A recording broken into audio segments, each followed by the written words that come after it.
le he pedido al padre Martín Mena, párroco de San Román y rector de este santuario del Cristo Negro, la oportunidad de celebrar con el cubrebocas puesto, porque es una medida que nos ayuda a todos para protegernos. Es una medida solidaria y corresponsable, pero a veces decimos, es que no lo aguanto, y se lo bajan descubriéndose la nariz o la boca incluso. Ciertamente es incómodo, pero podemos hacer el esfuerzo. Por eso estoy celebrando con el cubrebocas puesto, porque aunque es incómodo, sí podemos, por nuestra salud, por nuestro bienestar y el de nuestros hermanos, poder, cuando acudamos a lugares donde haya mucha gente, cuando acudamos a lugares cerrados por nuestro centro de trabajo, donde no haya mucha ventilación, es necesario emplearlos. Y el que no necesite salir, pues quedarse en casa es lo mejor. Pero es una medida corresponsable y solidaria. Me cuido yo, pero también cuido a mis hermanos. Es incómodo, ciertamente, pero tenemos que hacerlo por el bien de todos, por el bien común. Hoy escuchamos en la primera lectura al profeta Isaías.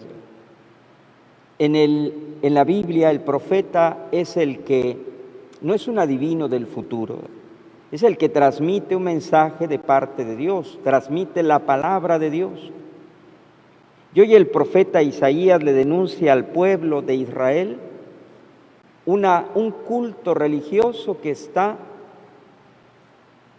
lejano a la vida humana, que está divorciado de la vida diaria. No se puede presentar una ofrenda,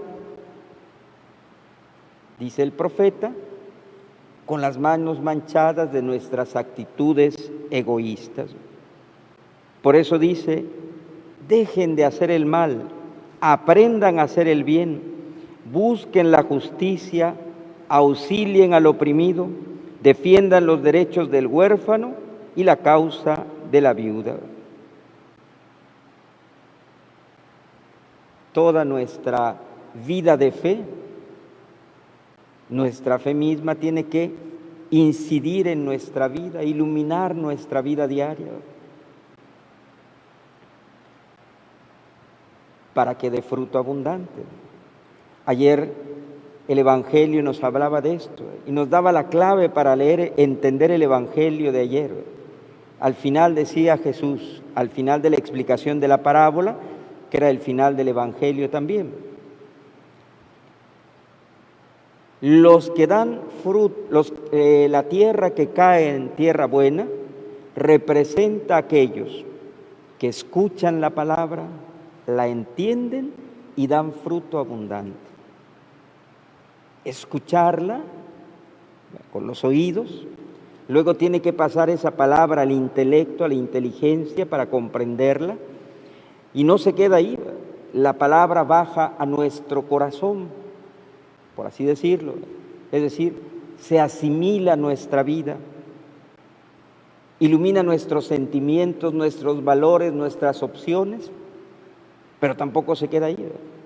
Esa palabra tiene que dar fruto, tiene que actuar, tiene que hacer, tiene que transformar. Y es lo que hoy el profeta Isaías le reclama al pueblo. Escuchan la palabra, pero eso no se refleja en la vida porque viven cometiendo injusticias, le dice al pueblo de Israel. Es necesario entonces que nuestra fe y la palabra de Dios ilumine nuestras acciones de la vida diaria, para que no haya ese divorcio entre lo que creemos y lo que vivimos, entre el culto que damos a Dios y las ofrendas que presentamos y el trato con nuestros hermanos, con nuestro prójimo. El Evangelio de San Mateo nos sigue presentando ya desde la semana anterior las características de los seguidores de Jesús, de Cristo. Es una exigencia radical el seguimiento de Cristo.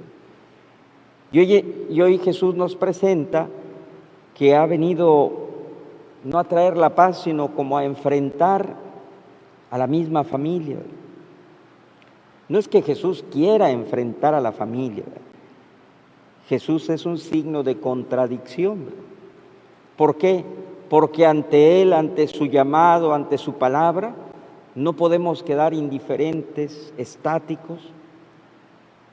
O acogemos esa palabra, la escuchamos, la entendemos y la hacemos vida, o cerramos nuestros oídos a la palabra de Dios y la rechazamos y ya no la escuchamos.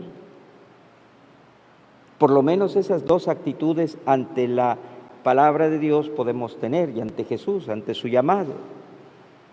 Y esto es lo que provoca que entre las personas haya esa controversia, y a veces en la misma familia. Sucede a veces, un ejemplo muy sencillo, cuando un jovencito, una jovencita entra a un retiro espiritual y sus papás piensan que saliendo ya es una nueva persona, y no, ¿verdad? Es un encuentro con Cristo que le está ayudando o le va a ayudar a dejarse transformar por Él.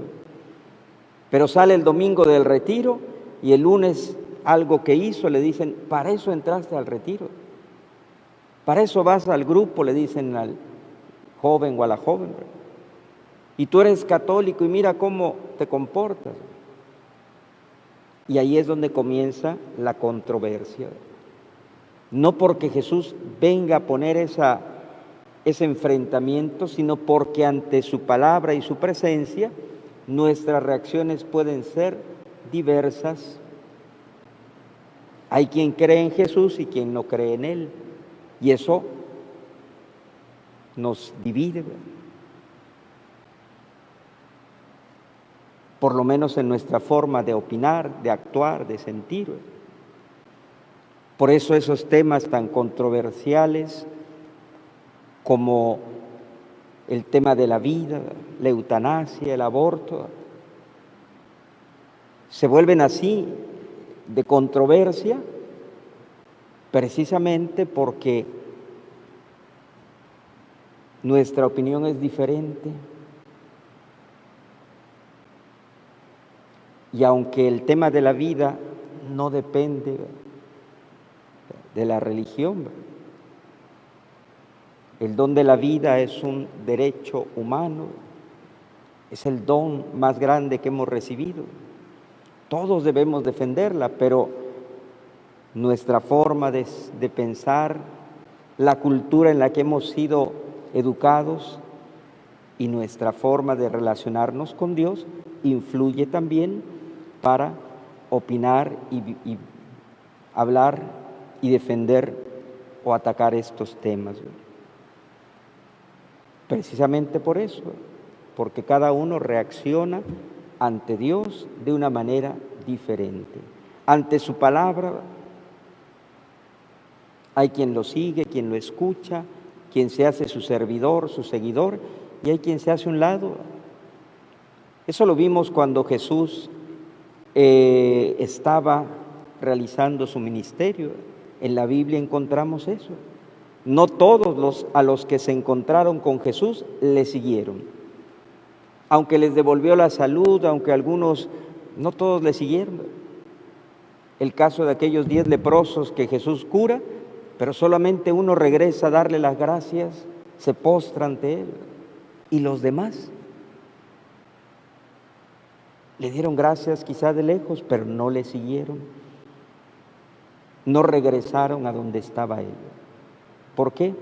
Por esa situación de que ante Él reaccionamos de manera diferente, ante su palabra que nos hace llegar, reaccionamos de una manera diferente. Pidamos al Señor que nos ayude que siempre escuchemos su palabra, podamos entenderla, asimilarla y dejar que dé fruto abundante. Así, nuestras obras, aunque sean pequeñas, sencillas, como hoy dice Jesús, dar un vaso de agua fría a uno de estos pequeños, calmar la sed de alguien, aunque sea algo tan sencillo, que con esa actitud, con esas acciones, podamos descubrir que estamos cumpliendo la palabra de Dios, que estamos ayudando al prójimo, que lo estamos amando, que estamos construyendo el reino de Dios. Que el Señor nos acompañe siempre, nos bendiga y nos ayude a entender siempre su palabra, una palabra que ilumina, que salva, que sana, que nos acompaña, que nos consuela, que nos levanta.